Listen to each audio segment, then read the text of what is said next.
Question 19 is: why do various religions insist on the blind dogma of their own faith, suppressing their followers from seeking their own truth? Inwardly, at a deeper level of consciousness, we know that we are more than a physical person. We are a soul being, and one natural aspect of the soul is a desire to progress.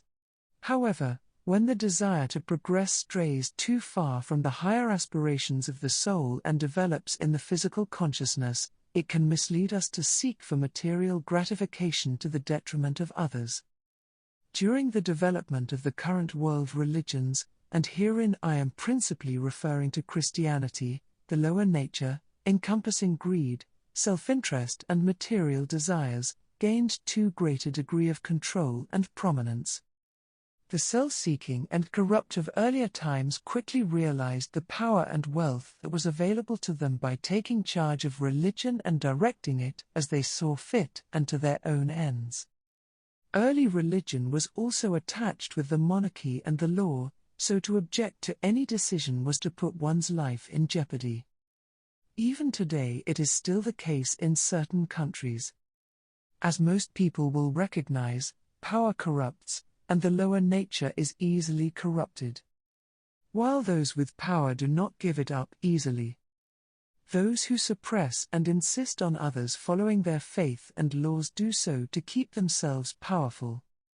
Vast numbers of people still follow blindly, knowing no other way of life, and having been brought up thoroughly indoctrinated in the ways and teachings that their religion instill. Historically, in the not-too-distant past, those who objected or rocked the boat in any way were punished, murdered or executed. To add insult to injury, this was sometimes, supposedly, done in the name of God. The Church, Christianity, although I am sure this applies equally to other religions too, even today still discourage personal investigation by instilling fear, suggesting that anyone who does attempt to investigate may inadvertently become involved in some form of evil. Although it is more often the case that those in authority in the Church have never themselves investigated and therefore can have no way of judging whether something is true or false.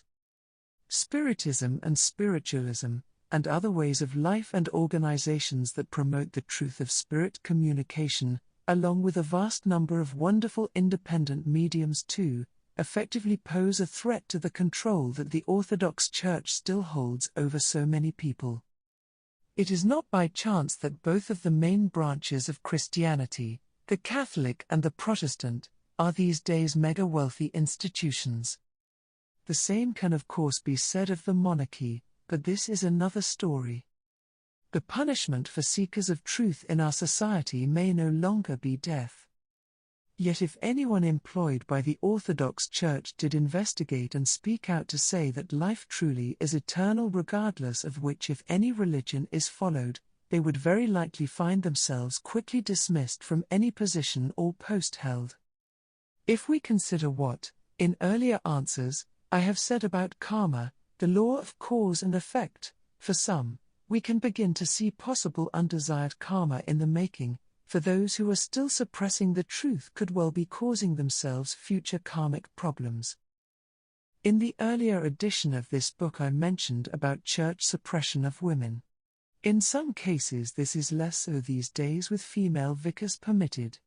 Although as far as I am aware the Catholic Church are still reluctant to include them in any roles, other than cleaners, perhaps.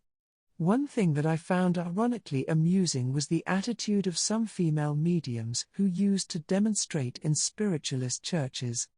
I remember one who said that she would never demonstrate in a church without a Bible present. I think she changed her attitude when she found out that in this ancient collation of manuscripts called the Bible, collated and often rewritten entirely by men, it says that women are to remain silent in church and be subservient to men in all ways. It also says other things that are clearly far from spiritual, such as homosexuals are an abomination, and that a stubborn and rebellious son should be stoned to death. It even says that it is fine for men to take the women of those they had defeated in battle and make them their wives, whether willing or not. It says much more besides, but I'm perhaps straying a little from the question, so I will leave it as enough said about religions.